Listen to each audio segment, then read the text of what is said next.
to them, because they're probably posing that scared. Yeah, so they're coming to our class for about 10, 15 minutes. Our chair is bringing them, so they'll just drop in. And I was like, and what high school student wouldn't like a class on Heidegger? Like, yeah, like, how awesome. Yeah, so just be nice to them. I'm sure you will anyway, but you know. Okay, let's start. Sorry I'm late, I forgot the hookup, so I had to go back to my office. But then I had such a nice time walking back, not having to carry all my stuff. I was like, darn, this is good. So Martin Heidegger is super important and super problematic. Let me start with that. He lived a long time, as people who sometimes are super problematic do. And it's true. From 1889 to 1976, he's a continental philosopher. He's a very well-known phenomenologist. He's a theorist of technology and aesthetics. And the book that we're doing on technology is a classic when you start looking at technology, which is why we're doing it. Interestingly, you could see the influence of Marx there, so though Heidegger never mentioned the red marks. And would you just check and make sure it's still taping, so we're good? Okay, it's moving around, like numbers are going up there. So first let me say, because I think it's important, that Martin Heidegger did join the Nazi Party in 33, and he did it as a, which even probably makes it more objectionable, as a political move because he was elected rector, or like, what do you call it, like president, rector, or dean, I used to like go into a dean, of the University of Freiburg. A year later, he resigned the rectorship, so you give him credit for that, or the rectorship. And he stopped taking part in Nazi Party meetings, but he didn't quit the Nazi Party, probably because he was afraid to.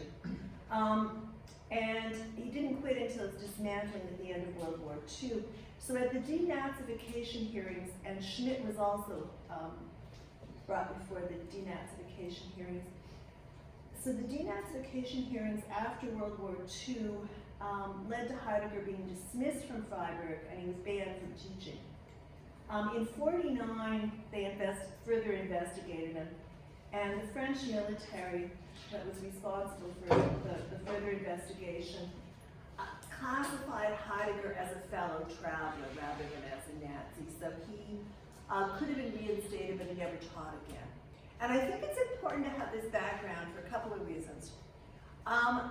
Because there's a constant debate in Heideggerian studies, and it's an important debate, whether his joining of the Nazi Party, the National Socialist Party, the German Nazi Party, was an error in judgment, like not being able to use, it's so sad actually, and it's almost ironic, because Heidegger talks a lot about like critical reflection and thinking. So whether it was an error in judgment, or there's something deeper embedded in his theoretical works that would take you there. Both sides of the argument make good points. In terms of his work on technology, which was written in the 50s from lectures that were done sort of more in the in the 40s. In terms of his stuff on technology, okay, so what I do with Heidegger is I've read Being in Time about 4 times. In Being in Time, you can definitely see a progression towards evoke and culture and stuff that could lead to the Nazi Party, like almost, you know, you could take that turn without too much critical reflection. In his later work, which is what I tend to concentrate on when I'm doing Heidegger because it fits with what I'm interested in, that would be on technology and aesthetics. It's not evident, or I would say it's not evident there. So I would say that it's both an error in judgment that carries over into his theory. In Being in Time, certainly. And then you get into the question, well, do you read somebody who's objectionable, or do you not read them? And again, the debate is on both sides of that, and I actually agree with both sides. So what I tend to do is start with pointing out where they fall, but I do that with all political thinkers usually. And secondly, I tend to to do the work, unless somebody's like taking a Heidegger reading course with And I am reading the Black Notebooks where he's, really anti-Semitic and just in general racist, but specifically anti-Semitic racist.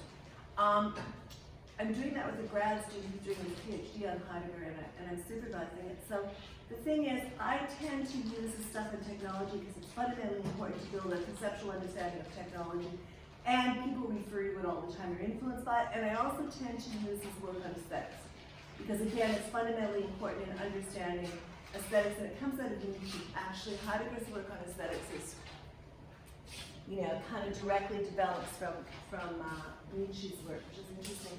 Okay, so having said that, and I mean, it's entirely up to you what your take on whether, and you can even do your paper on, do you use, I'm really interested in this because I've never really come to terms with what does it mean to use a theorist who's like extremely implicated in an atrocity? And what's your responsibilities of using them and teaching them? And I've talked with people about it. I think one thing, you need to point it out, but you also need to say, okay, there's both sides on this argument, and let the people reading it make their choice on it. And quite frankly, I would say either choice or anywhere in between are correct choices, correct positions. So I really have nothing on that other than it needs to be pointed out. I myself don't think it necessarily affects his understanding of technology. I will say his understanding of technology is a conservative understanding of technology. Like, he's afraid of it. And he's afraid of it because he's hiding out in the forest writing like obscure works. And hasn't.